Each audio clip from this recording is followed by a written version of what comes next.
Gracias, hermanos. Buenas tardes. ¿Todavía están aquí? Gracias por su paciencia. Ahora nuestra plática, que ya nos queda menos tiempo que la primera, pero va a ser de hermenéutica. Hace ratito comentábamos que entre las tendencias posmodernistas, relativistas, se encuentra la idea de la nueva hermenéutica. Esta corriente, que está incluso dentro de algunos seminarios, quiere hacernos suponer, en síntesis, que toda interpretación es igualmente válida. Que de hecho en la Biblia hay una pluralidad de sentidos. Dirían que la Biblia es polisémica, es decir, que tiene muchos sentidos dependiendo de la época, del contexto cultural, de la idea que tiene el lector.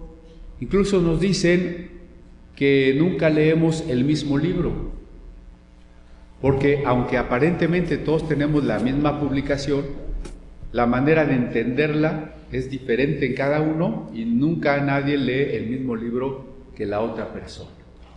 Eso lo han llevado al extremo de otra teoría que se llama la muerte del autor. Ya no importa quién escribió algo, qué pensaba, cómo vivió, sino al final cuál es la estructura sociológica, económica que refleja el texto. En fin, esto no es lo que estamos enseñando. Solo estoy subrayando que nos enfrentamos a una disolución de la hermenéutica como la conoció la Reforma, como la conoció el siglo XVI. Incluso hoy se fragmenta de tal manera la hermenéutica, no solo para decir que es tan libre como las interpretaciones que cada quien tenga, sino para decir que hay una hermenéutica latinoamericana, que hay una hermenéutica feminista, que hay una hermenéutica negra, que hay una hermenéutica de la liberación.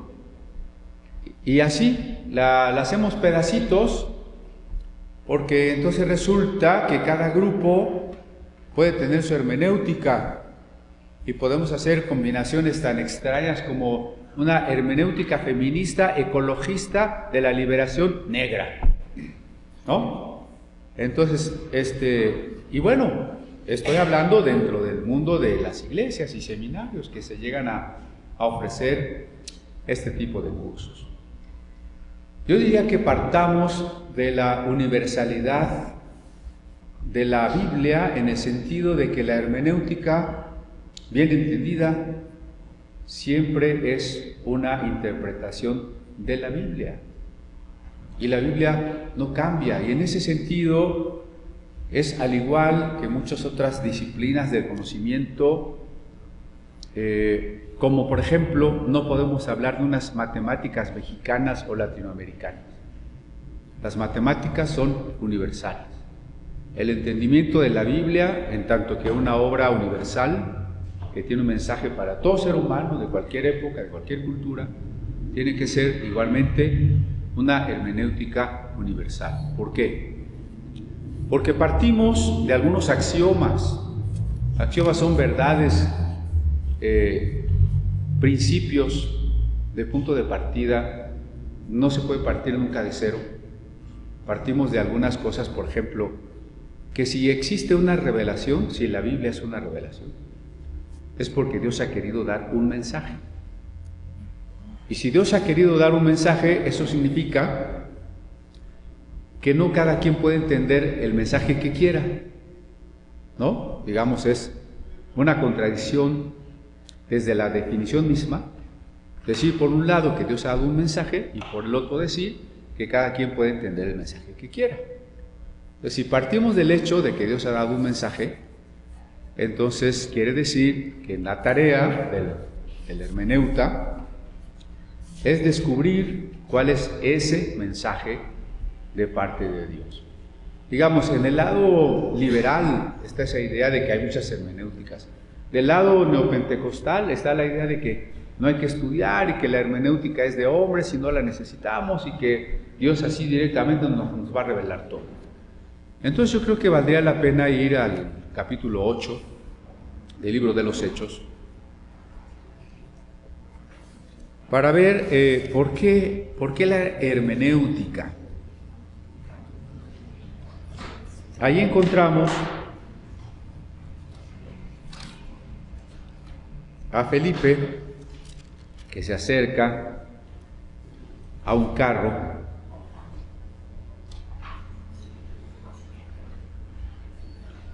y hace una pregunta. Hechos 8:30.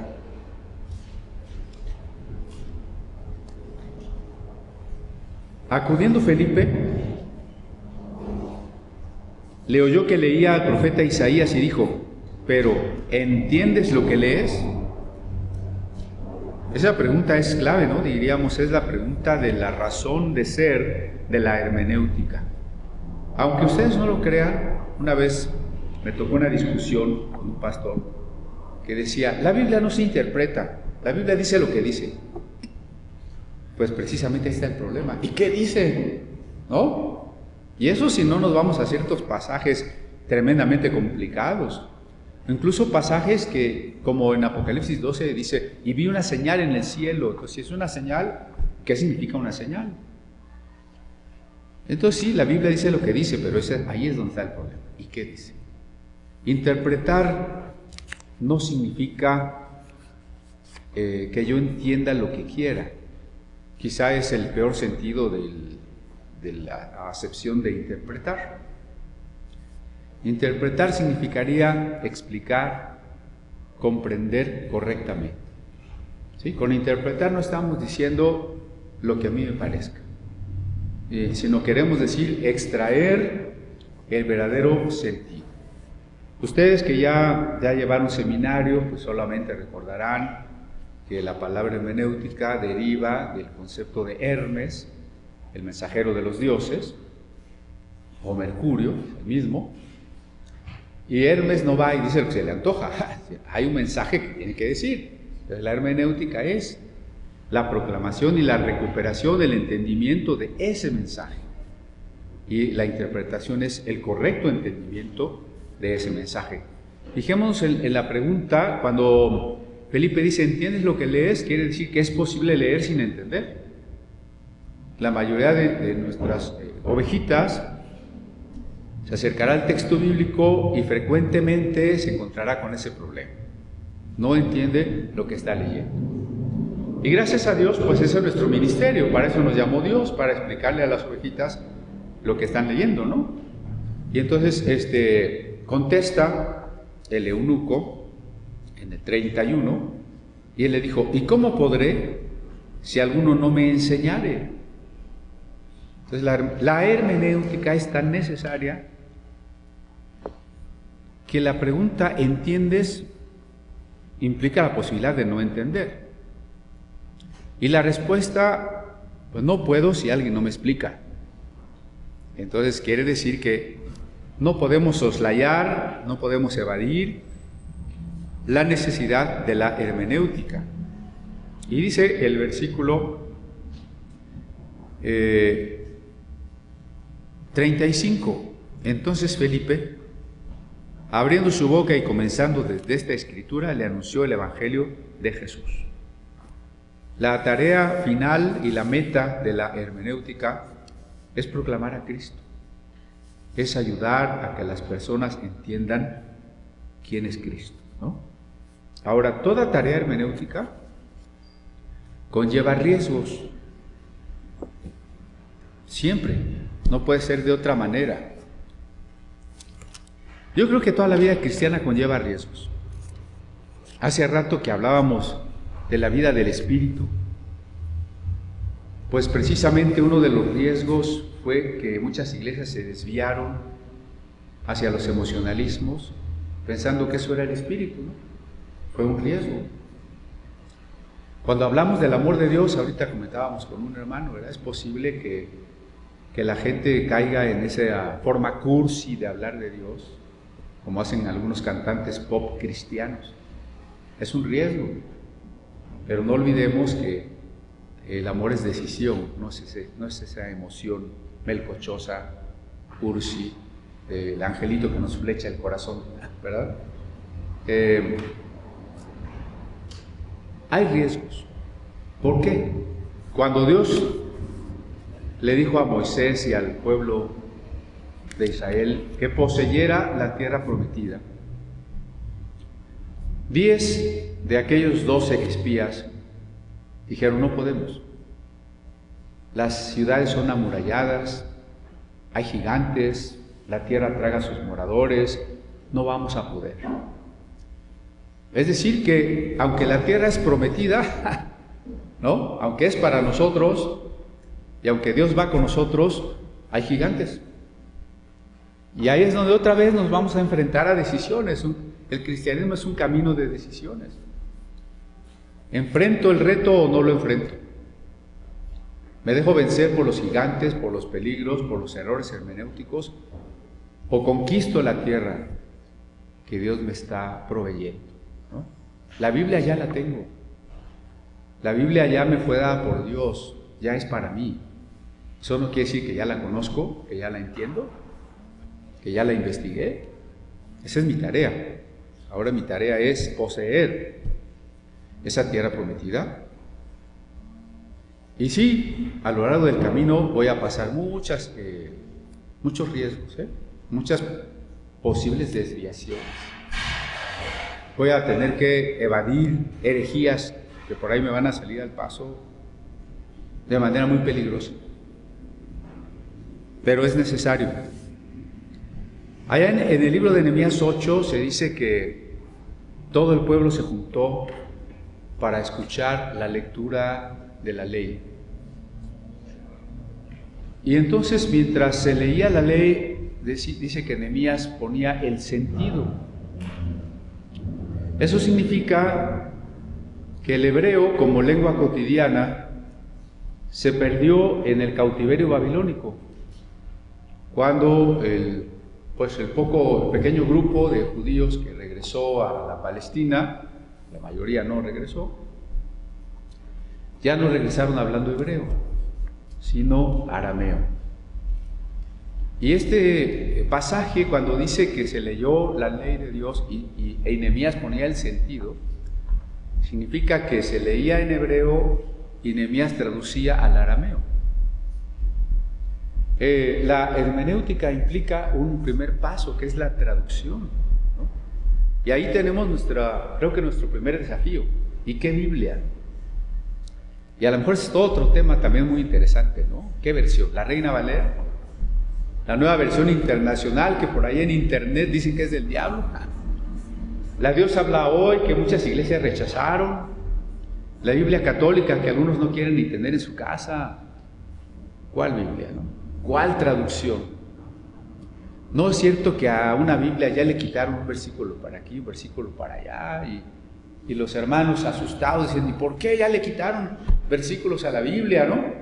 Y por ahí nos sacan Apocalipsis. El que le quite, le voy a quitar su nombre del libro de la vida.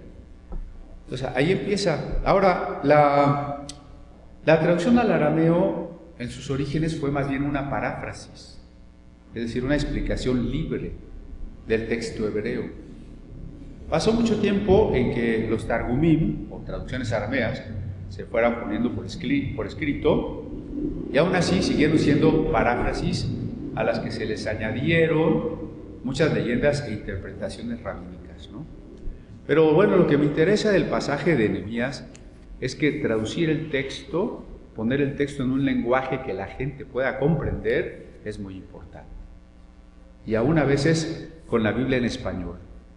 Me invitaban en una denominación pentecostal, por cierto, a su programa de radio, evangelístico el programa, y yo empezaba a leer algunos pasajes de la Biblia de una traducción muy sencilla. Y me dicen, no hermano, aquí solo podemos leer la Reina Valera. Y dije, bueno, pues me sujeto, pero lo que me quedé pensando es que si era un programa evangelístico, mucha gente ya no entiende la Reina Valera. Para nosotros es hermosa, literariamente es una joya del siglo de oro, de las letras castellanas, pero mucha gente ya no la entiende.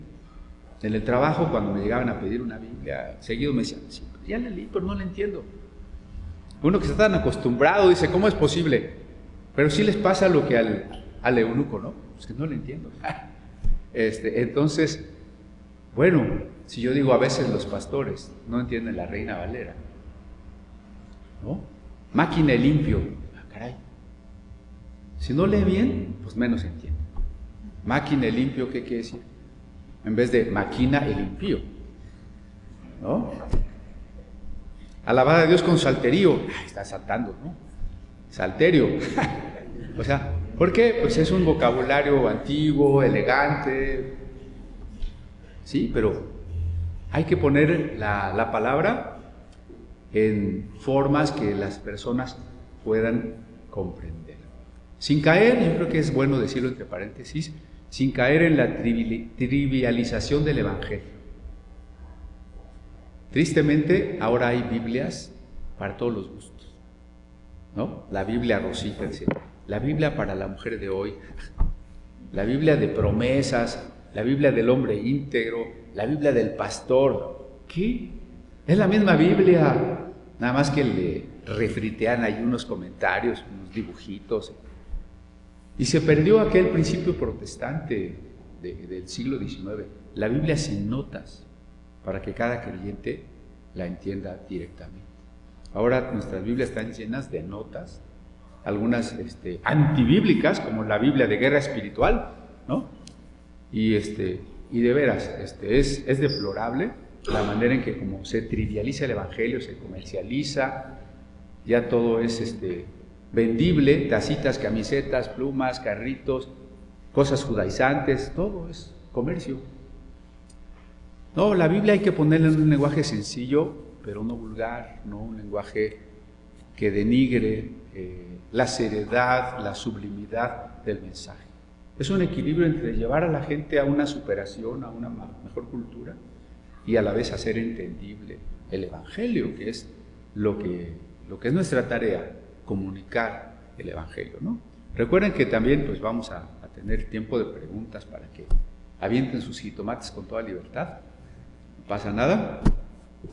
Entonces, bueno, en Lucas 24 el Señor Jesús resucita y entonces me gusta mucho ese pasaje de la resurrección, porque hay algunas cosas muy, muy bonitas. Miren,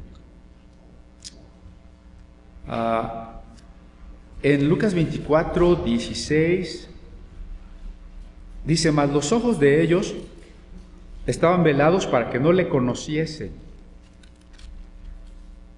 Y luego uno diría, bueno, pero ¿por qué puede alguien tener velada la vista espiritual? Pues obviamente estamos hablando de eso.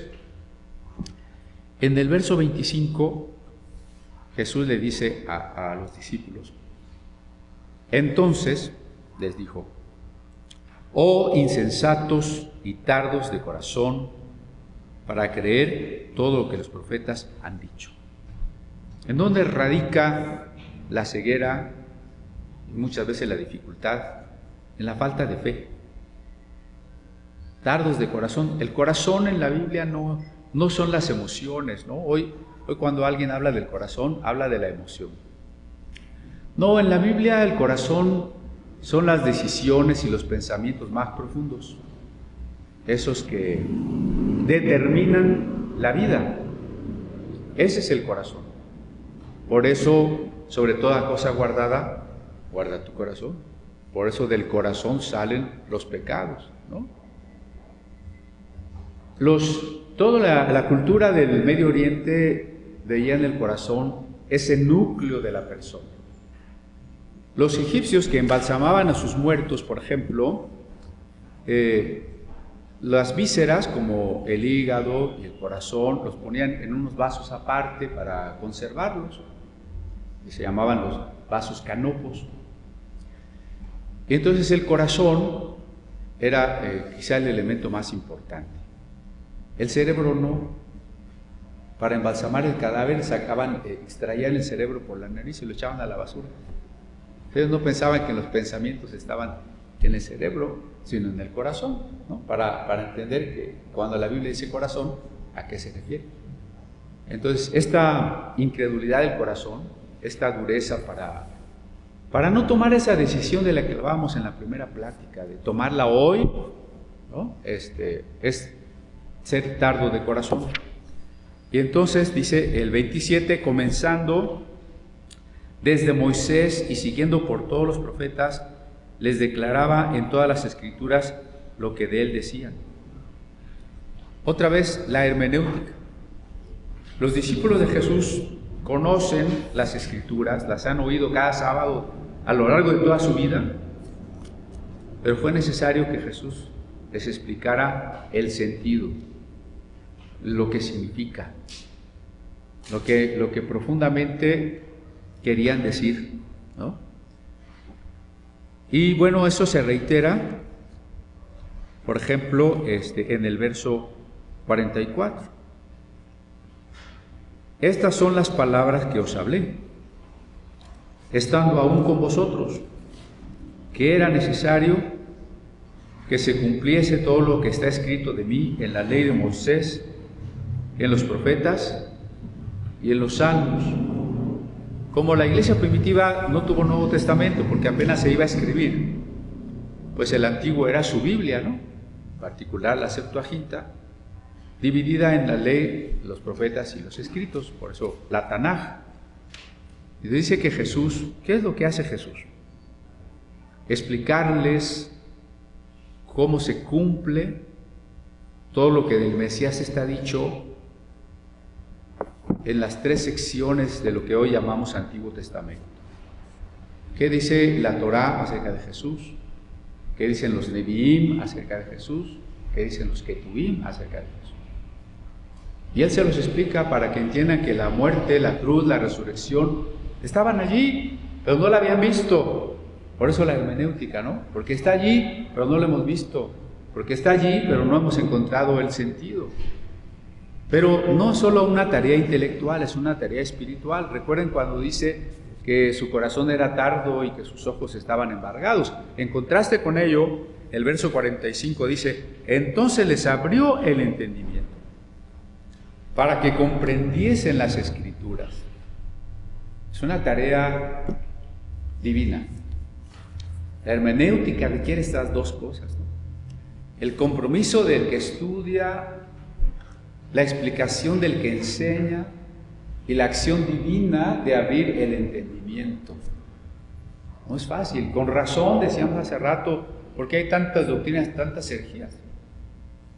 Porque no estamos llenos del Espíritu, no nos abre Él el entendimiento y entonces entendemos cualquier cosa.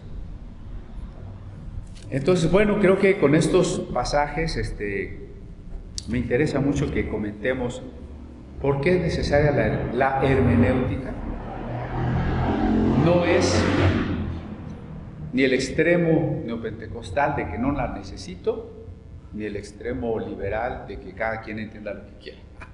Hay un mensaje que está en las Escrituras, que hay que encontrar el sentido y que Dios tiene que abrirme los ojos. No sé si hasta aquí vamos bien, ¿no? Ok, ahora vamos a ver algunos principios hermenéuticos. No vamos a hablar de las reglas ustedes las estudiaron durante su licenciatura en teología y creo que me parece que son importantes las reglas, pero no son lo más importante. Creo que hay que ir más a fondo a lo que podríamos llamar los principios. Por lo pronto, ¿verdad? ¿Qué es la Biblia? Todos los que formamos parte de la iglesia amamos la Biblia, creemos en la Biblia. A veces, sin embargo, las definiciones no son tan sencillas, ¿verdad? ¿Qué es la Biblia? ¿La palabra de Dios? Sí. Y yo estoy de acuerdo, pero eso mismo generaría nuevas preguntas. Los pensamientos de Dios.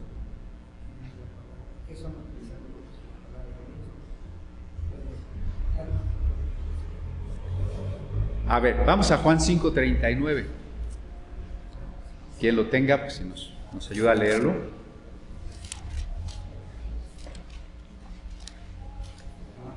Dice, escudriñad las Escrituras, porque a vosotros os parece que en ellas tenéis la vida eterna, y ellas son las que dan testimonio de mí. Ok, esta traducción de Casiodoro en este versículo no es mala, pero no me parece la mejor. Ustedes recordarán que el indicativo, el presente indicativo en griego y el imperativo se escriben igual. Entonces podría traducir de dos maneras: escudriñáis o escudriñad, ¿no? Cuando yo era niño me parecía aquí como que algo no embonaba, porque yo leía lo que nos enseñan las maestras de la escuela dominical, ¿no? Que hay que estudiar la Biblia, y entonces uno repetía, escudriñad las escrituras porque a vosotros os parece. Yo decía, ¿cómo? Es una orden porque a mí me parece, ¿verdad que no? Es como el ejemplo que les ponía hace rato de que si dice la mamá, ve por el pan, y si dice, si te parece, no, pues no me parece. Entonces, ¿cómo que es un mandato y luego dice, si te parece? Ahora, si traducimos en la otra posibilidad, que es también perfectamente correcta, escudriñáis las escrituras, creo que es más entendible, porque entonces es un reclamo. Y el reclamo es el siguiente. Jesús le está diciendo a los escribas y fariseos que ellos estudian las escrituras pensando que con el estudio de la ley se van a salvar, van a tener la vida eterna por ser estudiosos de la ley. Y efectivamente así lo creían, ¿eh? Y por eso al pueblo que era ignorante en la ley lo despreciaban, le llamaban el Em Haaretz, el pueblo de la tierra, los ignorantes de la ley. Porque saber la ley, leer la ley, ya te da la vida eterna. Y es un reclamo de Jesús. ¿Ustedes creen que estudiando la vida eterna, la ley, van a obtener la vida eterna? Y así una vez llegaron unos testigos, ¿no? Tocaron a la puerta. Venimos a hablarle que de la buena nueva y tal, que la vida eterna. ¿Y qué es la vida eterna? Pues que te conozcan a ti, el solo Dios verdadero. ¿Y qué es conocer al Dios verdadero? Pues conocer la Biblia. A ver, ahí está el error. No digo que no conozcamos la Biblia, no me vea feo, y conocemos a Dios por la Biblia, sí. Pero el problema es que por el hecho en sí de conocer la Biblia, el fariseo pensaba que ya estaba bien con Dios, y Jesús le está reclamando. Ustedes tanto la estudian y no se han dado cuenta que las Escrituras me señalan a mí. ¿Quién da la vida eterna? ¿La Biblia o Jesús? Jesús, ¿no? Y por eso el verso que sigue, el 40, y no queréis venir a mí para que tengáis vida. Entonces, ustedes quieren tener la vida por las Escrituras y no quieren venir a mí, y las Escrituras me señalan a mí. No sé si queda claro. En la traducción del lenguaje actual dice, ustedes estudian la Biblia con mucho cuidado porque creen que así alcanzarán la vida eterna. Sin embargo, a pesar de que la Biblia habla bien. Exactamente. Y entonces, bueno, de acuerdo con este versículo y palabras mismas de Jesús, podemos tener muchas definiciones de la Biblia y se van a complementar unas a otras, ¿eh? Pero en estas palabras de Jesús, ¿cómo definiríamos la Biblia? Según nuestro versículo. Que conocen lo que dice, pero no conocen a Jesús. Pero ¿cómo definimos la Biblia? Según este versículo. ¿Sí? La vida misma. Bueno, la vida es Jesús. Estamos definiendo a la Biblia, no a Jesús.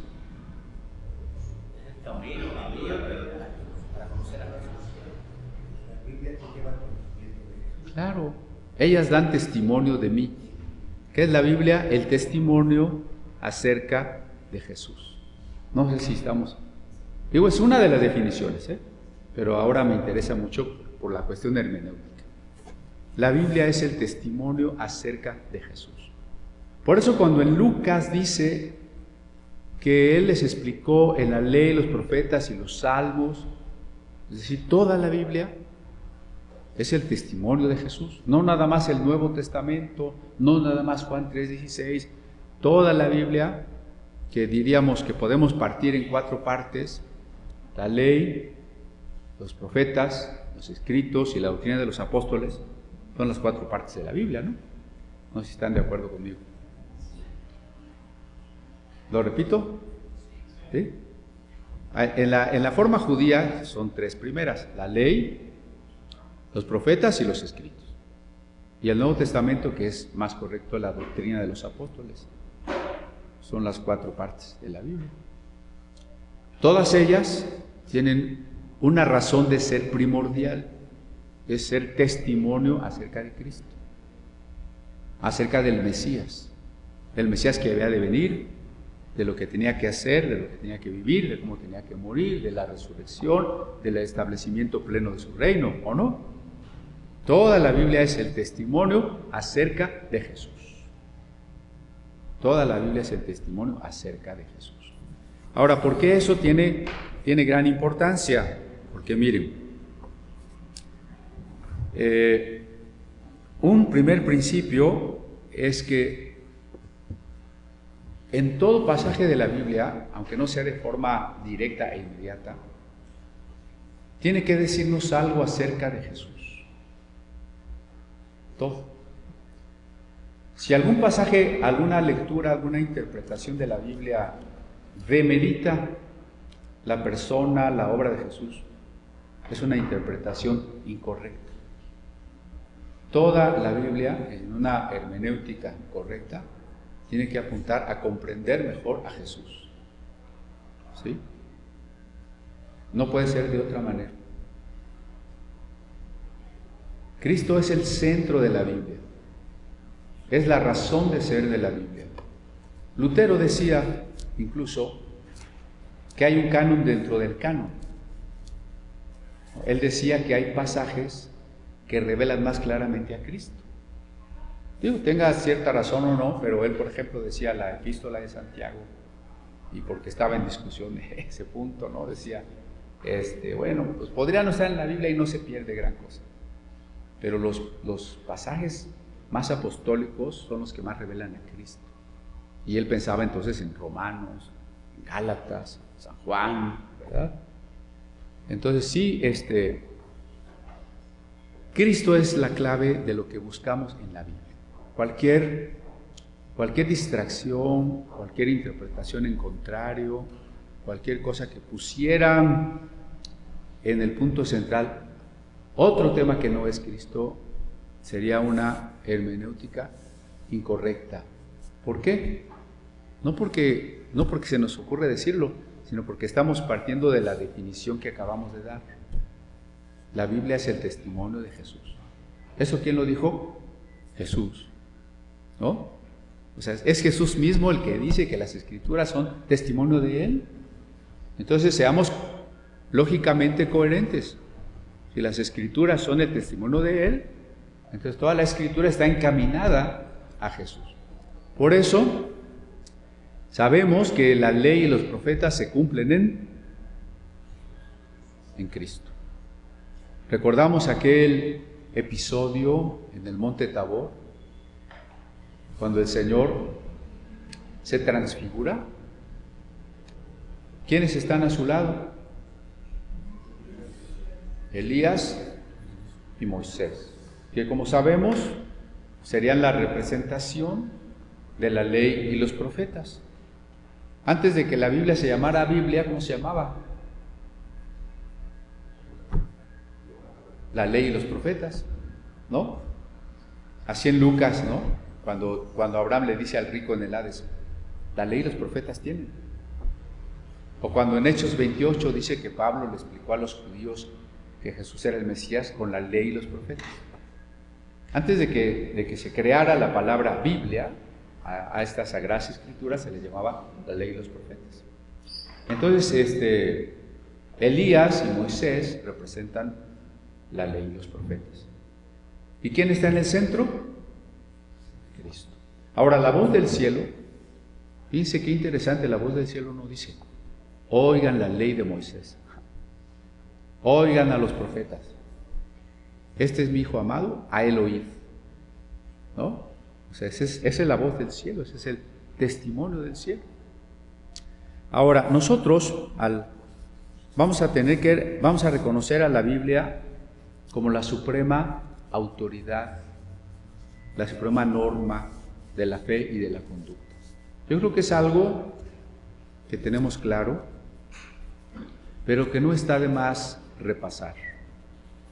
Porque en la práctica, en muchas ramas del cristianismo no es así.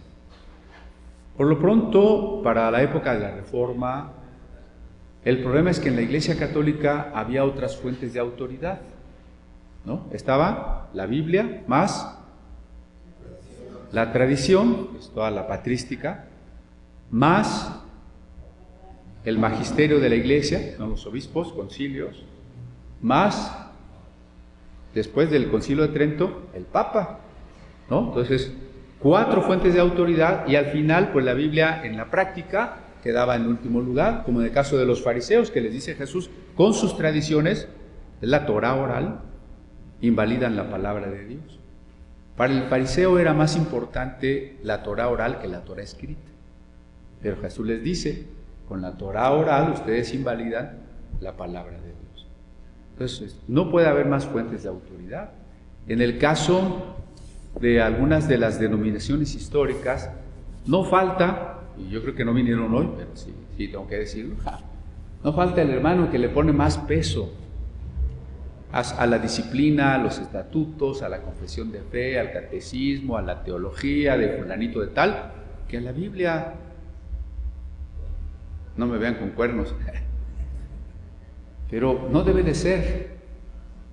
O sea, si siempre nos estamos reformando, tenemos que estar dispuestos a someter a la lente de la Escritura aquello que a veces le damos más peso, ¿no? Siempre.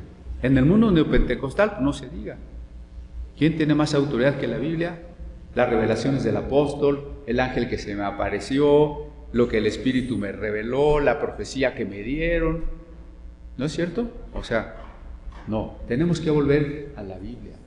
A veces yo soy quisquilloso, seguramente hasta molesto, porque constantemente cuando alguien me platica, me dice, a veces lo interrumpo, ¿y eso dónde está en la Biblia? Pues a veces se enojan, ¿eh? ¿Dónde está eso? Me decía una hermana en una iglesia que visité, hermano, ¿puede orar por mi cuñado? Es que le hicieron brujería. Digo, ¿y eso dónde está en la Biblia? No, bueno, pero es que aquí el pastor sí ora por eso. Digo, pues, ¿y dónde está en la Biblia? ¿No? O sea, nosotros mismos tenemos que analizarnos y llevar siempre a la iglesia la confrontación de saber si lo que estás diciendo está en la Biblia o no está en la Biblia. Y que esté en la Biblia de una manera, diríamos, coherente. Voy a poner un ejemplo. No sé si se han enterado que ahora está de moda, bueno, ya tiene su rato, darle 7 vueltas a la colonia, a la ciudad. ¿No? ¿No han visto eso? ¿Sí? Ahora, le vamos a dar 7 vueltas a la colonia para derrumbar las murallas de maldad, las potestades satánicas, ¿eh? ¿Ya le dieron a esta colonia? Ah, pastor, ya. Y entonces uno dice, ¿dónde está en la Biblia? Ah, pues Jericó. Ok, sí. Pero ¿en qué momento vemos en las historias de Josué que eso era su rito en todas las ciudades que conquistaron? Ya se sabían el caminito. En todas las ciudades llegaban y ya sabían sus 7 vueltas. Pero ahora más importante, en el Nuevo Testamento, donde vemos que Jesús o los apóstoles hayan hecho algo semejante. Cuando Jesús llega a Jerusalén, llora por Jerusalén, ¿verdad? Pero uno dice, a ver, Pedro, Juan, Tomás y los demás, vénganse, vamos a darle 7 vueltas a Jerusalén. Se derrumben las murallas de opresión. Ni Pablo llega a Atenas y dice, su espíritu se enardecía viendo la idolatría. Pero no dice, Timoteo, Silas, Lucas, vénganse, vamos a darle 7 vueltas a Atenas, vamos a echarle aceite a los ídolos de Atenea, de Júpiter, vamos a subir al monte Olimpo, matar las potestades. ¿Verdad que nada de eso hay? Entonces, esa es la pregunta que siempre nos debemos hacer a nosotros y a los hermanos. ¿Dónde está en la Biblia? ¿Dónde está claramente en el Nuevo Testamento? Así lo enseñaron los apóstoles, así lo practicaron. Si no, pues que sí que no. ¿No? Les pongo otro ejemplo. No, es que tenemos que romper maldiciones generacionales. A ver, ¿dónde hay una epístola que diga eso? ¿Cómo a Pablo se le pudo olvidar dar una instrucción tan importante? ¿O en qué momento Jesús llamó a sus discípulos? A ver, Pedrito, te vamos a romper las maldiciones generacionales. O sea, ni lo hicieron, ni lo enseñaron.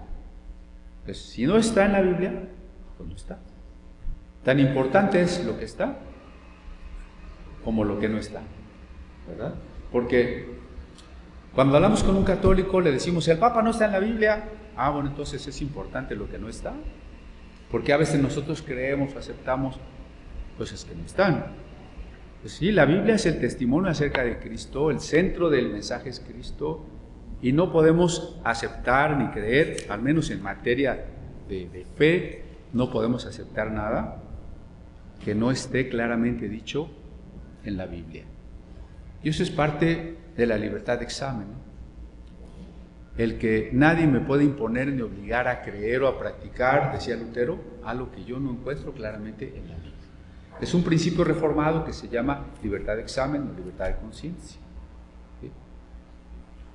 Leía yo un folletito de apologeta católico, un padre Amatuli, antiprotestante, y decía, no, los protestantes quieren que todo esté en la Biblia, pero a ver, los tractores no están en la Biblia y ¿a poco no existen? Decía, qué burro el padre Amatuli, ¿no? Porque los tractores no son materia de fe, no tienen nada que ver con la salvación. Entonces, pues claro que no están en la Biblia. En la Biblia está lo suficiente, lo necesario para la salvación. Y en ese tema no podemos aceptar nada que no esté claramente revelado en la Biblia. ¿Ok? Bueno, sigamos adelante. En 1 de Juan 4,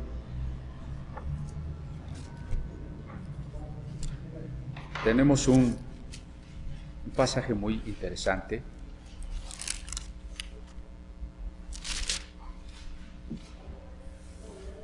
que dice en el verso 1: Amados, no creáis a todo espíritu, sino probad los espíritus si son de Dios, porque muchos falsos profetas han salido por el mundo. En esto conoced el Espíritu de Dios. Todo espíritu que confiesa que Jesucristo ha venido en carne es de Dios. Todo espíritu que no confiesa que Jesucristo ha venido en carne no es de Dios. Nosotros tenemos claro, creo que la Iglesia Evangélica suscribe perfectamente el signo de Calcedonia, así que tenemos claro que Jesús es perfecto hombre, perfecto Dios. Sin embargo, en la mayor parte de las ocasiones la Iglesia ha subrayado de tal manera la divinidad de Jesús que ha olvidado la humanidad de Jesús. La mayoría lee los evangelios desde la divinidad de Jesús y no desde la humanidad de Jesús.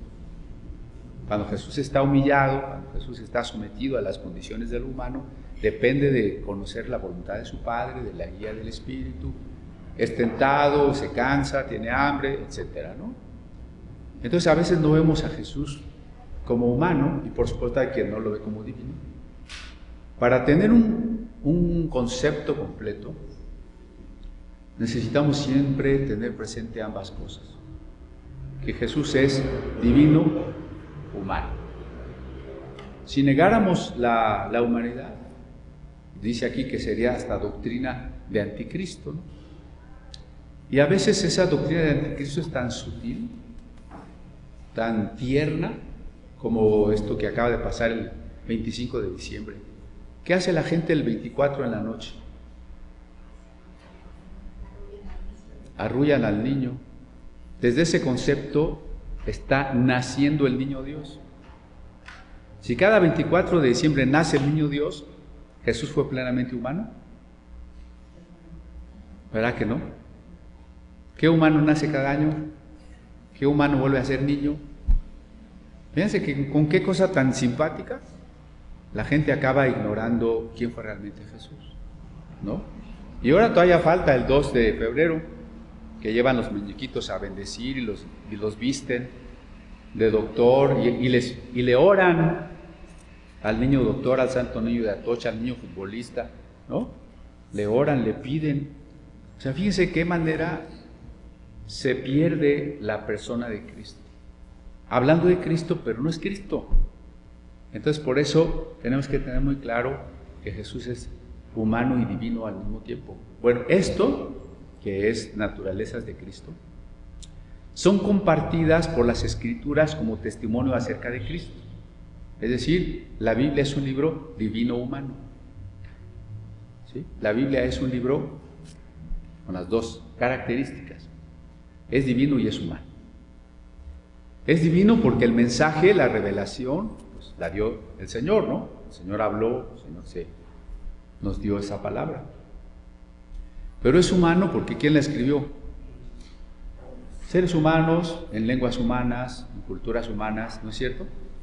Es un libro divino-humano. Ahora bien, esto es importante para la hermenéutica. ¿Por qué? Porque necesitamos los dos aspectos. La teología trabaja este aspecto de revelación divina que es la Biblia, pero las ciencias bíblicas deben trabajar el aspecto humano de la Biblia, el aspecto histórico.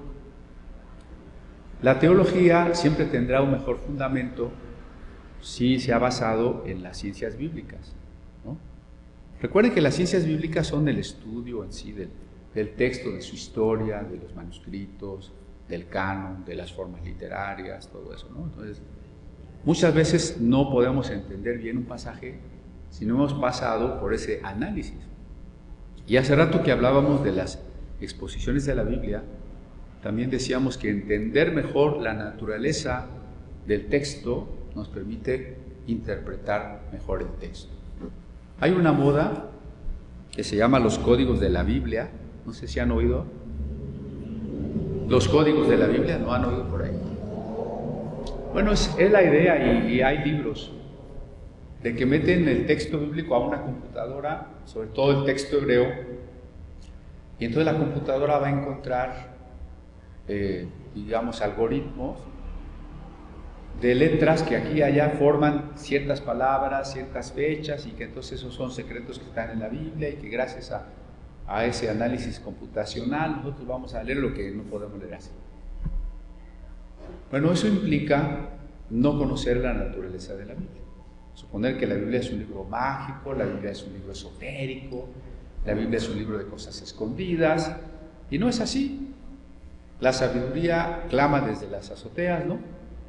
Cristo dice, pregúntenle a los que me oyeron, porque todo lo dije en el templo y por las calles, ¿no? Nunca he dicho nada en secreto. Entonces, comprender la naturaleza de la Biblia nos permite entenderla mejor.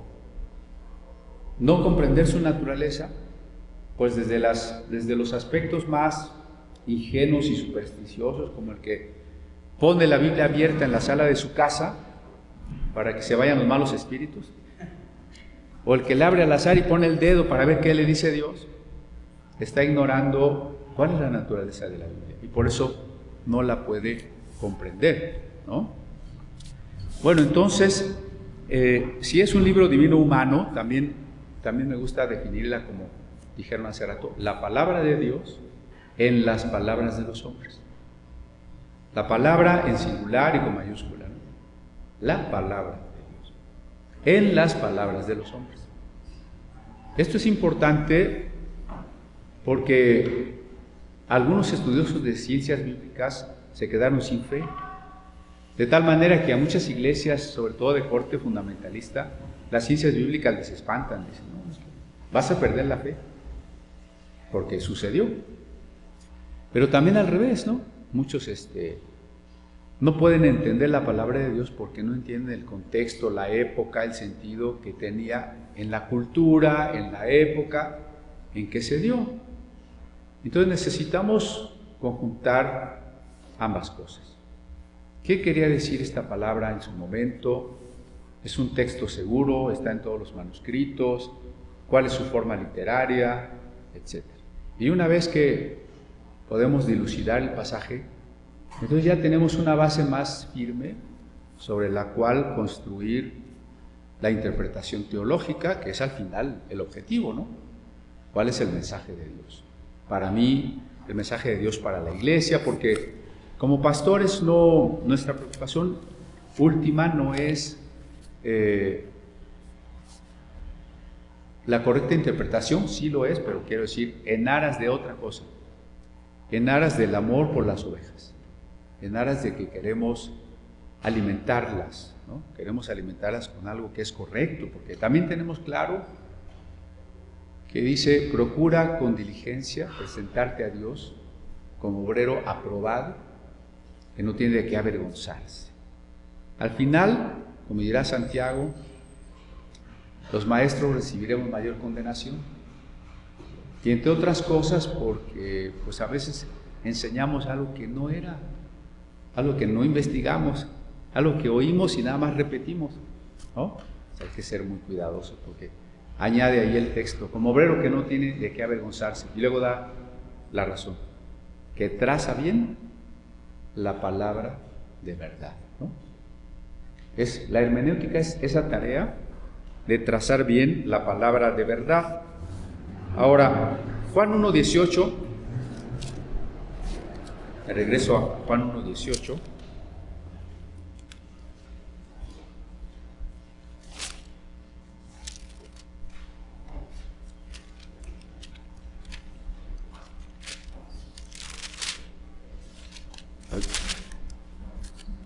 Todos lo conocemos, ¿verdad? Pero dice, a Dios nadie le vio jamás. El unigénito Hijo que está en el seno del Padre, Él le ha dado a conocer. Esto significa la tarea de la exégesis. Aquello que estaba escondido, aquello que estaba en el seno del Padre, que nadie había visto, que nadie había entendido, ahora ha sido dado a conocer. Ahora el Verbo se ha encarnado. Y es la tarea que nosotros tenemos, develar al oyente el misterio de ese Verbo encarnado, de ese Dios a quien nadie ha visto. Yo voy a trazar una especie de... Le llamábamos en la escuela el plano cartesiano, ¿no? Me salgo del cuadro de la cámara. En el plano cartesiano teníamos una línea vertical y una línea horizontal, ¿no? Lo que yo estoy proponiendo es que la Biblia es de esta manera y por eso el estudio, la interpretación, la comprensión de la Biblia tiene que hacerse de esta manera. Digamos, este eje es Cristo.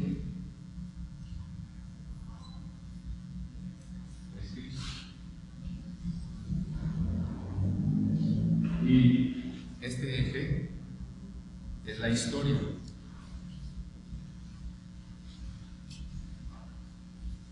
¿Por qué es importante la historia? Porque Dios se ha revelado en la historia. A diferencia de las religiones mitológicas, donde los dioses son parte de la naturaleza y de los ciclos del tiempo, donde las cosas pueden ser sagradas como el árbol o la piedra, donde los animales o los seres humanos pueden ser divinizados. En el cristianismo, la manera de Dios, de lo sagrado, no está en las cosas, no está en las criaturas, sino solamente en Dios. Y ese Dios se ha revelado en el tiempo. Por eso, ¿qué porcentaje de la Biblia considera usted que es historia?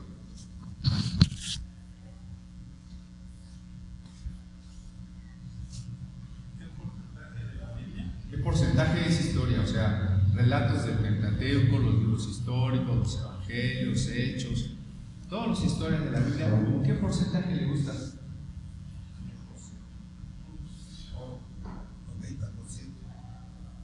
A lo mejor algunos salmos puedan ser más intemporales, pero así como relatos históricos, digo, es difícil saber exactamente, pero un 70-80% de la Biblia es historia, ¿o no? ¿Verdad? Entonces, ¿qué tan importante es la historia? Que la mayor parte de la Biblia es historia. Porque esa es la dimensión en la que Dios se ha ido dando a conocer. ¿Sí? Digamos, la historia va a terminar en un punto que nosotros normalmente estudiamos en la escatología, ¿no es cierto? Al final de cuentas, ¿cuál es la enseñanza central de la escatología? Cristo viene. Claro, pero cuando Cristo viene, ¿a qué viene? ¿O qué consuma o qué pasa cuando Cristo viene? La historia culmina convirtiéndose en plenitud del reino de Dios, ¿no? Entonces, noten cuál es la dirección de la historia, cuál es la meta de la historia, el reino de Dios. Vamos, la categoría de la revelación divina es la historia. Por eso no es extraño que la Biblia sea un libro formado en un proceso histórico. No decimos que la Biblia se tardó más de 1000 años en ser escrita. Es un proceso histórico. El asunto del canon, otro asunto de historia. El asunto de la traducción, la difusión, la evangelización, la historia de las doctrinas, todo es un asunto de historia, ¿no? Todo el pueblo de Israel y su derrotero es historia. Entonces, la historia es la dimensión, es el tiempo en el que Dios se va dando a conocer. Esto son, les decía yo al principio, como los axiomas, las claves, más allá de las reglas hermenéuticas, las claves. Le vamos a llamar a esto la revelación progresiva.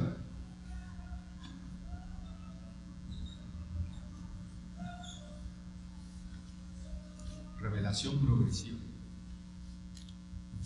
Eso significa que desde el principio, desde los tiempos de los primeros textos bíblicos o de los tiempos patriarcales, no se sabía todo lo que es comprensible en el Nuevo Testamento, ¿no? A ver, me voy despacito, no vaya a hacer bordes, ¿no? No todos los pasajes, volviendo a Lutero y su idea del canon dentro del canon, no todos los pasajes valen lo mismo.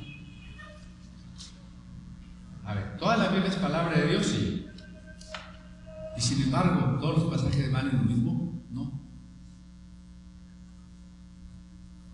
A ver, ¿cómo? Un ejemplo. En el Nuevo Testamento, Jesús dice que el principio del matrimonio, del hombre, de la creación del hombre, la mujer y el hombre, es como el modelo, ¿no? Dice Jesús, al principio no fue así, sino este era el modelo. En el Pentateuco se legisla acerca de la poligamia. ¿Vale lo mismo la poligamia que la monogamia? No me espanten. ¿Vale lo mismo? No vale lo mismo. Entonces la Biblia se contradice. Tampoco. Lo que estamos viendo es la progresión de la revelación. En el Nuevo Testamento dice que amemos al enemigo y que si nos hiere, pongamos la otra mejilla. En el Antiguo Testamento dice, vas, los matas a todos y te quedas con su casa. ¿Vale lo mismo? ¿Es vigente? Digo, si es vigente, tienen razón ahorita los judíos, no, todos. No sé si me explico. O sea, o la Biblia se contradice, o tenemos que ensamblar sus mensajes precisamente en una manera progresiva y por tanto coherente. Y esta idea que es sumamente importante, ¿qué tanto un pasaje revela a Cristo?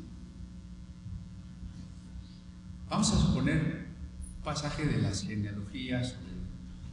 Crónicas nos da la lista de los porteros del templo. Encontraremos gran luz acerca de Cristo en los nombres de los porteros del templo. ¿Usted qué opina? ¿Verdad que no? Si me dice que sí, pues yo le pregunto que nos explique. Ahora, Juan 3:16, de tal manera amó Dios al mundo, ¿es cristológico o no? Profundamente cristológico, al grado que se le ha llamado la síntesis del Evangelio. O sea, hay pasajes con mayor claridad cristológica y pasajes con mayor revelación en cuanto al Mesías, aunque toda la Biblia apunta al Mesías como historia de la redención. Por eso decíamos, la Biblia no se interpreta porque yo abrí al azar y puse el dedo. Esa no es una hermenéutica, esa es adivinación. Le podríamos llamar bibliomancia. Ya no adivinas por las manos, quiromancia, por las cartas, cartomancia. Ahora adivinas por la Biblia. No. La hermenéutica tiene que empezar considerando que la Biblia es una unidad lógica, teológica, literaria. Es una historia de la redención. Y como historia, como si fuera la historia de cada uno de nosotros, en una historia de nosotros se contaría primero nuestra infancia, luego nuestra juventud y luego nuestra edad adulta. Y todo eso sería importante. Nada de eso podría ser prescindible, pero no tiene el mismo valor. O sea, si en la biografía de nosotros cuentan que a los 6 meses nos tenían que cambiar el pañal, espero que ahorita no nos tengan que cambiar el pañal. ¿Sí me explico? O sea, hay cosas que en su momento fueron necesarias y así tenía que ser. Pero cuando llegamos a la edad adulta, ya no puede ser. Entonces, la revelación de su infancia, de sus inicios, pues es un tanto oscura, es un tanto ambigua, y lo podemos ver en esos pasajes tan complicados. Pero dice la carta a los Hebreos: Dios ha hablado de muchas maneras por los profetas, en otros tiempos. Pero en este tiempo nos ha hablado por el Hijo. Entonces, si la revelación tiene un punto más alto, quiere decir que todo lo demás está en otro nivel. Menor, ¿no? No puede haber un punto más alto y todos los demás igual de altos, todos más altos. Cristo es el punto más alto. Por eso es que tenemos que ver todo el resto hacia atrás, desde la cumbre, que es la revelación, que es la culminación de la revelación, que es Cristo. La carta a los Hebreos, todo el capítulo 1 es eso, ¿no? Mostrar cómo Cristo es la mayor revelación del Padre, mayor que la ley, mayor que los ángeles, mayor que todo. Entonces, bueno, eso significa que conforme va pasando el tiempo, la revelación va creciendo.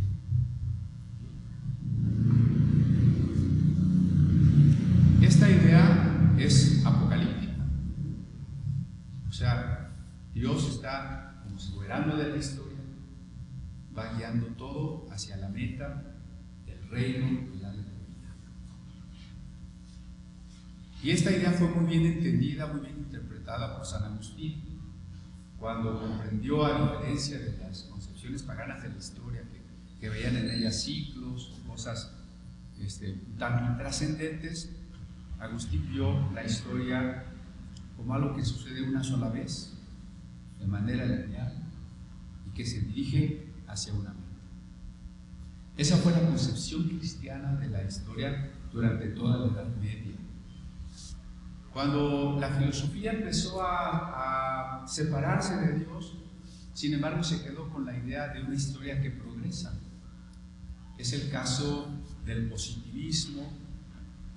El positivismo niega a Dios porque el positivismo solo cree lo que se ve y se toca.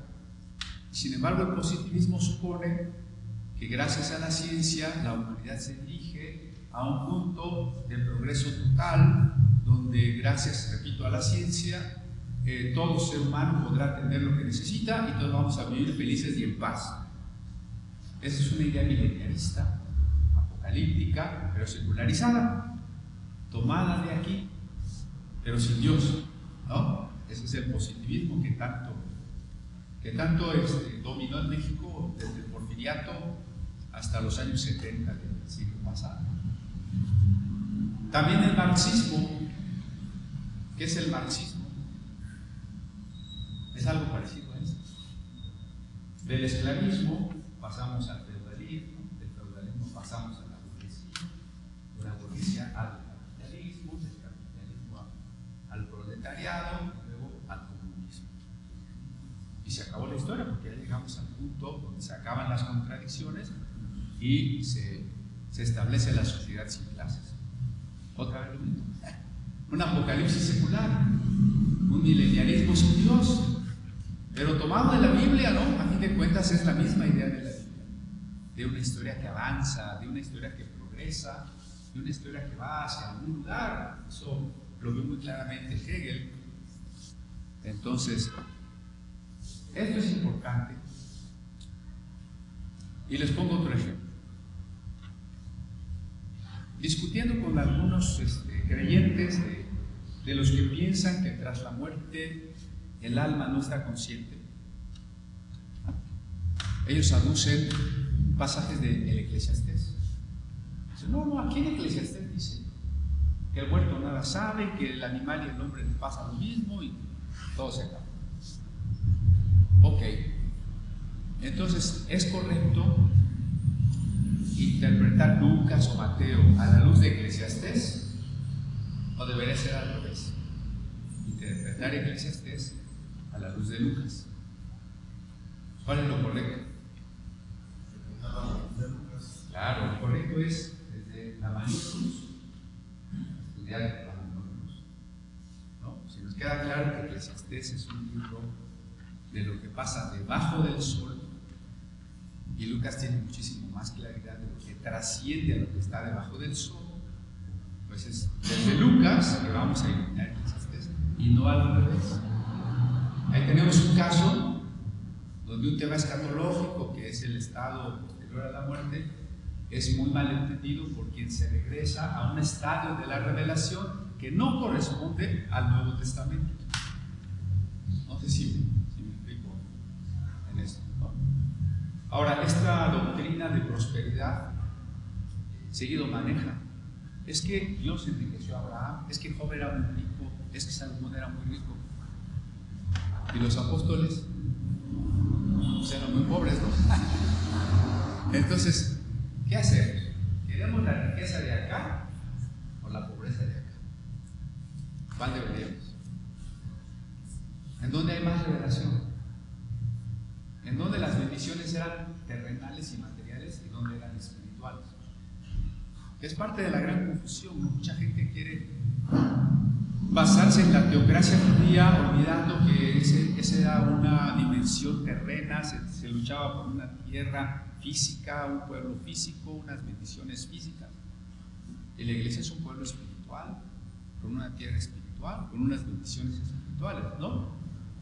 Entonces la revelación progresiva es muy importante porque nos determina, para empezar, qué debe iluminar. Y no estamos para regresarnos. El Antiguo Testamento es base del Nuevo. Sin una base del Nuevo no tendría sentido. Pero el Nuevo es la explicación, es el sentido, es la luz acerca del Antiguo, ¿no? Ahora, la teología bíblica se trata exactamente de eso. No nos va a dar mucho tiempo, pero cuando menos se los dejo como preguntas o inquietudes. La teología sistemática, que es en la que más estamos acostumbrados, pero también ha tenido auge ahora la teología bíblica. ¿Qué se llama teología bíblica? ¿Que está basada en la Biblia? Sí, bueno, por supuesto. Tendríamos que intentar que toda teología esté basada en la Biblia. Pero esta se llama bíblica porque lo que queremos es, hasta donde es posible, dilucidar a qué época pertenece cada texto. Eso no es fácil, todavía es materia de mucha investigación. Pero vamos a Génesis 1. Uno supondría que Génesis 1 pues debe de estar aquí porque es el primer capítulo. No, es muy probable, eso sí, no es plagio, hoy no es de eso, ¿verdad? Déjenlo así sobre la mesa. Supongamos que efectivamente Génesis 1 pertenece al año 500 del cautiverio babilónico. Si esto fuera así, hay una manera de ver Génesis. Si lo ubicamos en el tiempo, fue redactado, ¿no? Si lo ubicamos en otro momento, nos crea otro tipo de problemas muy diferentes. Es solo un ejemplo de que tratar de fechar hasta donde es posible un texto nos permitiría, y si estamos en lo correcto, ir viendo en qué manera se formó la Biblia, y entonces eso sería una primera pista de dónde hay más revelación. Por ejemplo, otro ejemplo más claro. Es muy probable que las teologías deuteronomistas vengan del año 650, ¿verdad? Ahora, el libro de Job, que lo tendríamos, pues a lo mejor por esta misma época, por acá estaría Job, sería posterior. El Deuteronomio nos presenta una teología retributiva. Si te portas bien, te va bien; si te portas mal, te va mal. ¿Sí recuerdan? Monte Baal, monte Gerizim. Si cumples la ley, todas estas bendiciones. Si no la cumples, todas estas bendiciones. Y entonces así era como una tendencia, incluso en algunos proverbios, ¿no? Al bueno le va bien. ¿Qué nos plantea el libro de Job? Que no siempre es así. El libro de Job nos presenta el caso del hombre más justo de la tierra, y es el que más sufre.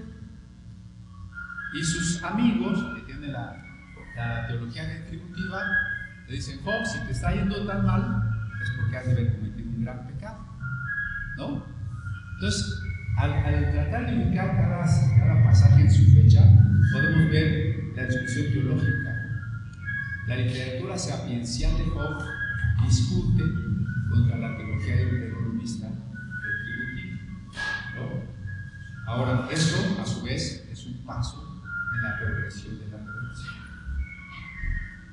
¿Sí me estoy explicando? El otro eje, que es Cristo, y esa era la pregunta que nos hacíamos con Lutero: ¿qué tanto un pasaje revela a Cristo? Es este. Y entonces nosotros hacemos el cruce. Si un texto de esta época revela a Cristo en este punto, o si el pasaje de esta época revela a Cristo en este punto, puede ser cualquier combinación, ¿no? Pero esto nos permitiría precisamente trazar esta línea y tratar de interpretar cada pasaje, cada doctrina, cada teología representada en la Biblia en el lugar que le corresponde, siempre apuntando hacia Cristo y comprendiendo lo que decíamos al principio, que la historia tiene un fin en dos sentidos: el fin cronológico y el fin teleológico. El cronológico es el que se da en el tiempo, simplemente algo se acabó, tiempo se acabó. Es como cuando se acaba una película y salen las dictas que dicen que se acabó el film. La historia se va a terminar, sí, hay un fin, el tiempo se va a acabar. Decía Agustín, es una historia lineal, no se va a repetir, como que digan los mitos antiguos o filósofos anticristianos más modernos como Nietzsche, la idea del eterno retorno. No, la historia sucede una vez, nuestra vida es una vez, tenemos un solo cuerpo, no reencarnamos, una sola vida. La historia llega a su fin, pero cuando la historia llega a su fin, no solo va a ser su fin cronológico, sino el telos en griego, que es la mitad. Será porque la historia ha llegado a la vida. ¿Cuál es la mitad de la historia? La plenitud del reino de Dios. Todo lo que está sucediendo, toda la redención de la iglesia, que ya lleva 20 siglos, tiene esta meta: el establecimiento pleno del reino de Dios. Esa redención del cuerpo de la que hablábamos, que el Espíritu Santo es garantía de nuestra resurrección, ¿verdad? Ok, entonces, bueno, A ver, vamos a resumir para que demos tiempo a algunas preguntas. La Biblia es un testimonio acerca de Cristo, por tanto es muy importante que siempre veamos a Cristo. Si no, algo va a chocar. La historia es una revelación progresiva, entonces tenemos que ir entendiendo cómo Dios habló, qué conlleva más claridad, cuál fue la culminación del Evangelio. Por ejemplo, para llegar a ese concepto de Dios es amor en San Juan, estamos ya en lo más alto de la revelación, que no había sido visto así, ¿verdad? Las doctrinas de Pablo y de Juan creo que son el punto más alto en los pasajes bíblicos en cuanto a revelación acerca de Jesús. Y en términos de historia, de encarnación del Verbo, pues, la persona misma de Cristo, ¿no? Es la culminación de la revelación. Entonces, la tarea que nosotros tenemos es cómo a partir de la teología y de las ciencias bíblicas tenemos que ir construyendo el mensaje de Dios, recuperando ese mensaje que está ahí para comunicarlo a la iglesia. Ahora bien, hay cuatro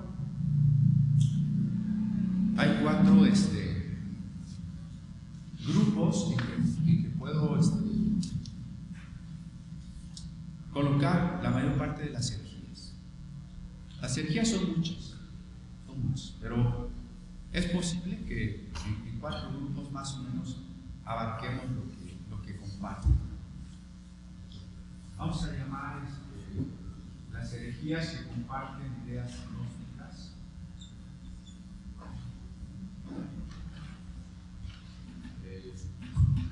Las herejías judaizantes.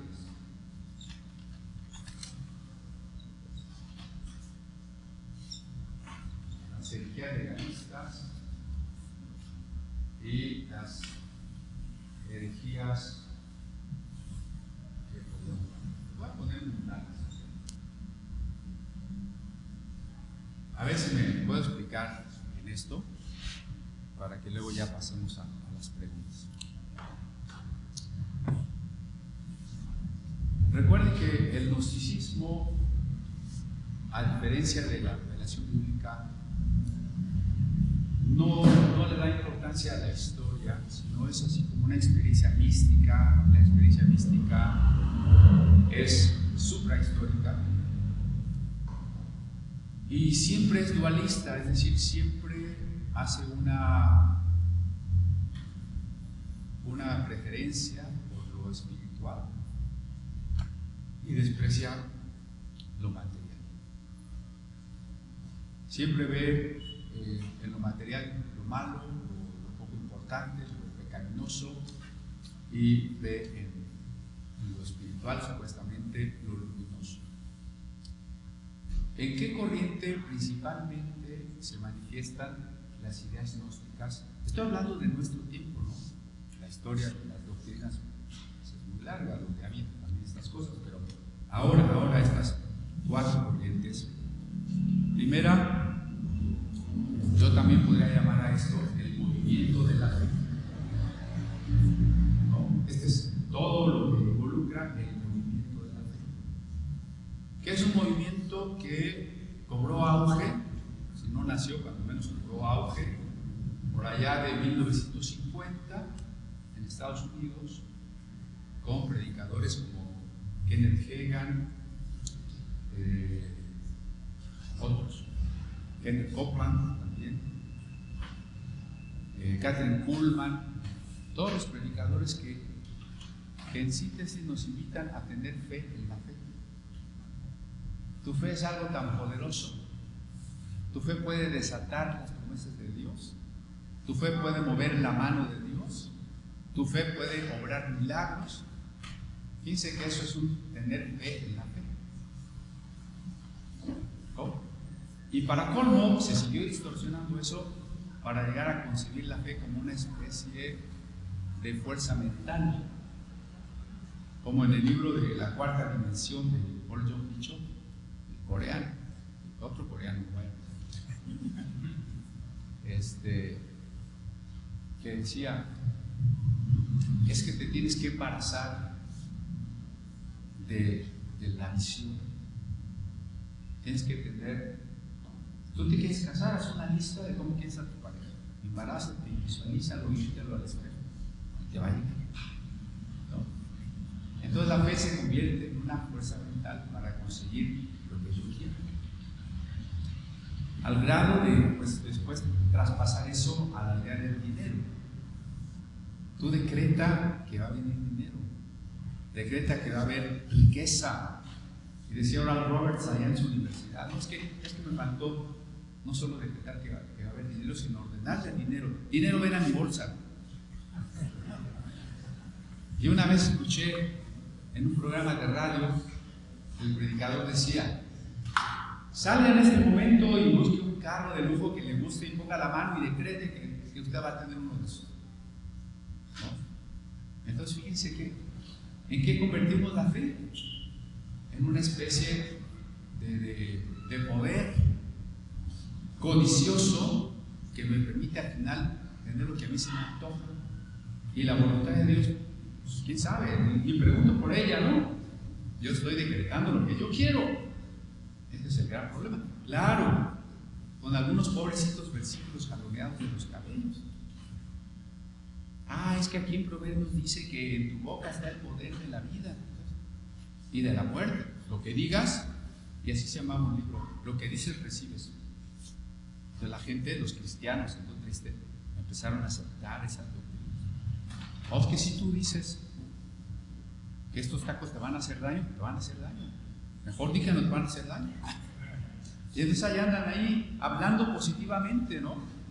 Esas doctrinas obviamente son ocultistas y también están en el mundo. Hay libros no cristianos muy vendidos, como ese que se llama El Secreto. ¿Y en qué consiste el secreto?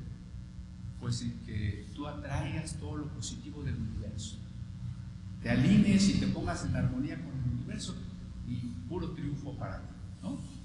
Ocultismo puro, que luego se trasladó incluso a la idea de las sanidades. Aquellas campañas de sanidad donde uno iba y le decía: Señor, te pido un milagro, sáname, cambiaron y se convirtieron en decreta que no estás enfermo.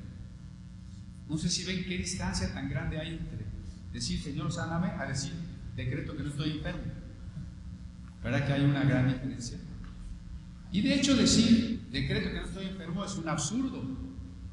Imagínense que cuando Bartimeo el ciego estaba ahí clamando: Jesús, hijo de David, ten misericordia de mí. Que Jesús le hubiera dicho: a ver, ¿qué quieres que te haga? Pues no sé, porque yo decreto que no estoy ciego. ¿Verdad?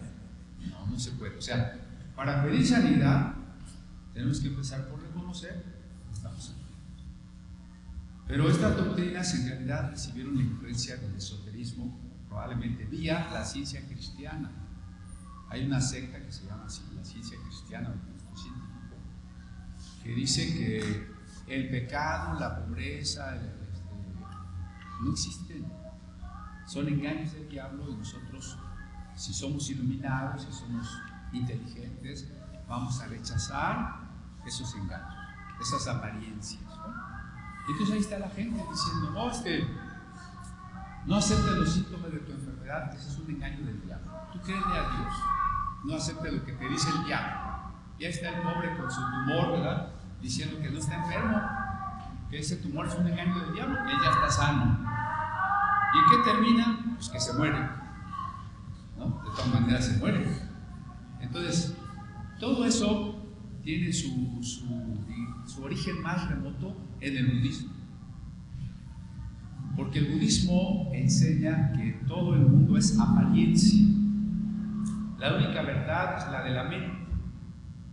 Por eso cuando esto pasa a Occidente en su forma mercantilista y de moda, entonces la idea es que la mente domina la materia. Y entonces por eso yo tengo que decretar lo que quiero y no ver las circunstancias, sino declarar y por fe visualizar y alcanzar lo que yo he proclamado, ¿no? Y nunca decir mi enfermedad, porque entonces la hago mía, yo creo que sí, que no existe.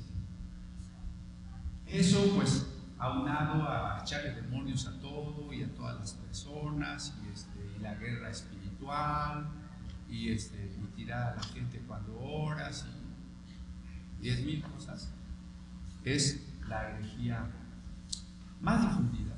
Tristemente, las iglesias más grandes están en esa obra. Ahora, es muy probable que a nosotros como pastores, pues esas doctrinas no nos hagan ni cosquillas, pero nuestras ovejitas sí. Porque nuestras ovejitas andan ahí oyendo y viendo de todo en su teléfono, viendo el canal enlace y cosas de esas, ¿no? Entonces, ¿qué tenemos que hacer nosotros? Educar, dar doctrina, hablar claramente para que la gente no se deje engañar, ¿sí? Que ya lo tengan tan clarísimo. A veces yo, para despertarlos a los hermanos o llamarles la atención, les hago una broma: hermanos, yo decreto, y sueltan la carcajada. O sea, ya están curados, ¿verdad? Ya saben que no es por allí, aunque yo lo diga desde el púlpito, ya saben que no es por allí. Entonces necesitamos educar a nuestra iglesia. Y cuidado, esta herejía tiene muchísimas variantes, de todos. Por ahí en YouTube hay videos de los abusos y ridiculeces en las iglesias. No puede uno creer lo que se enseña, lo que se hace. Ese es un primer grupo de herejía. El segundo grupo también está pegando muy fuerte: los judaizantes. Aquí no estoy llamando judaizantes a judíos reales que quieren volver a la ley de Moisés, como los calificaba la Inquisición. Aquí judaizantes, yo me refiero a evangélicos que se hicieron judíos, y de eso hay mucho. Es muy probable que conozcamos a alguien en eso, al grado que han arrastrado pastores, iglesias enteras, y ya tienen sus Biblias propias. Hay por ahí un Nuevo Testamento, no se llama así, se llama el Código Real, supuesta traducción. Desde la portada dice traducción desde el hebreo del Nuevo Testamento. Ya comenzó el fraude desde la portada. No hay textos hebreos del Nuevo Testamento, ¿no? Conforme a la mentalidad del primer siglo. Ah, caray, se fue así, la máquina del tiempo, al primer siglo, donde además no había un judaísmo sino muchos. ¿De qué me está hablando? ¿No? Se supone que el judaísmo medieval rabínico es el judaísmo del primer tiempo. Error garrafal. Pero como la mayoría de la congregación no conoce de historia, entonces se deja seducir, porque le dicen: no, ya no digas Espíritu Santo, ahora di Ruach HaKodesh. Ya no digas Dios, ahora di Yahvé, Elohim. Ya no digas Jesús, di Yeshua. Está hablando hebreo. Ese código real, la Biblia israelita nazarena, la Biblia del nombre restaurado, la pluma de Jehová. Hay como 6 Biblias judaizantes que no son más que un plagio de la Reina Valera, salpicado de palabritas supuestamente en hebreo. Así de fraudulenta está la cosa. Claro que para cada uno de esos grupos todas las Biblias están mal y todas las iglesias están mal, solo ellos están bien. Esa es la actitud sectaria. Pero lo peligroso es que están creciendo, que están contaminando a muchísima gente, ¿no? Es que tu cristianismo es griego, tu cristianismo es romano. Hay que regresar a las raíces hebreas, hay que regresar a la ley de Moisés. Es que Jesucristo nos vino a enseñar cómo cumplir la ley. Y así, ¿no? Por ejemplo, en algunas de sus traducciones a Jesús le llaman nuestro Adón. Uno dice: pues qué respetuosos. Pero eso es prácticamente una blasfemia, porque Adón, en hebreo moderno, que siempre va a Israel en este momento, Adón es cualquier hombre. Adonai es exclusivo para Dios. Y no van a decir que Jesús es Adonai, sino Adón. ¿Por qué? Niegan la divinidad de Jesús, niegan la personalidad del Espíritu Santo, y por supuesto niegan la salvación por gracia. La salvación se va a obtener cumpliendo la ley. Y ahora esos hermanos ya tienen su kipá, sus mantos de oraciones, ya se reúnen el sábado, ya creen en la cábala, ya creen en el Talmud, y entre más cosas judías saben, no, bueno, ya, usted es un ignorante, y ya son todos unos iluminados, ¿no? Todas las fiestas, que son las fiestas de Dios, ¿no? Entonces, repito, tal vez usted ya esté vacunado, pero no está solita. Entonces nuestra tarea es enseñarles para que cuando les llegue, ellos estén preparados. Que les quede muy claro que en Cristo no hay judío ni griego, que por Cristo hemos venido a ser hijos de Abraham, de la familia de la fe, que Cristo es la máxima revelación de Dios, y no nos vamos a regresar acá a la ley de Moisés. Pues, ¿a quién se le ocurre? Dice para atrás, diría Pablo a los Gálatas, empezaron por la fe y se regresan a los rudimentos del mundo. ¿Cómo? ¿No? Y luego dice una cosa espantosa, ¿eh? Los que se quieren justificar por las obras han caído de la gracia.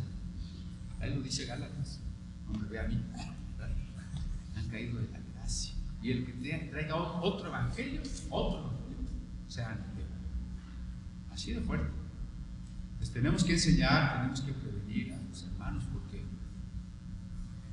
estos judaizantes están por todos lados.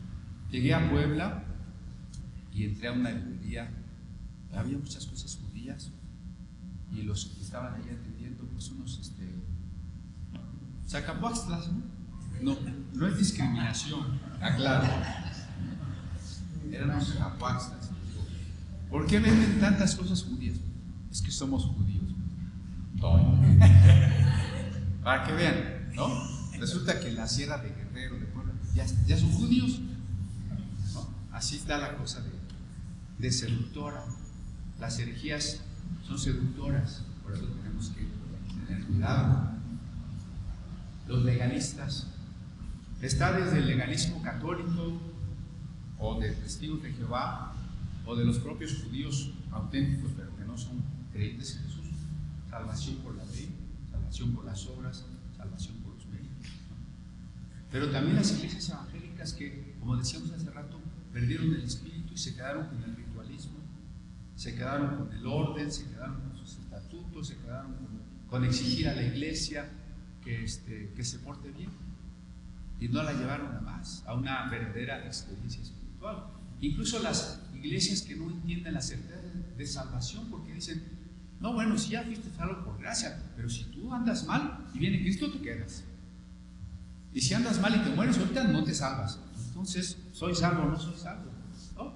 Y entonces al final la santidad depende de mí, es un esfuerzo mío, y si no lo alcanzo, porque sin santidad nadie verá al Señor, entonces yo no lo alcanzo, no me salvo. Y entonces se fija como con el legalismo borro el mensaje de la gracia, hundo a la gente en la incertidumbre, en la idea de que tienen que hacer cosas, y en que la iglesia pues sea entre más ceremoniosa, misteriosa, pues suponemos que está en lo espiritual. La verdad es que tenemos que depender tremendamente de la gracia. Las iglesias legalistas son muy juzgadoras de los demás, condenan y señalan y no comprenden a la gente y la corren, y les gusta sacar la espada para cortar cabezas. No, ese hermano falló, esa hermana falló, y luego a darle duro, ¿no? Sin considerar que hay que restaurar a la persona, que hay que tener compasión, que Dios mismo restauró a David, no nada más lo descalificó, ¿verdad? A pesar de su pecado. Entonces, esa es otra ola más sutil, más cercana a nosotros, y espero a ver si no quiso algunos callos. Los ultrarreformados están en este caso. La idea de que no hay más que una sola filosofía cristiana, y si no estás en ella, no estás en la cosmovisión cristiana y estás mal.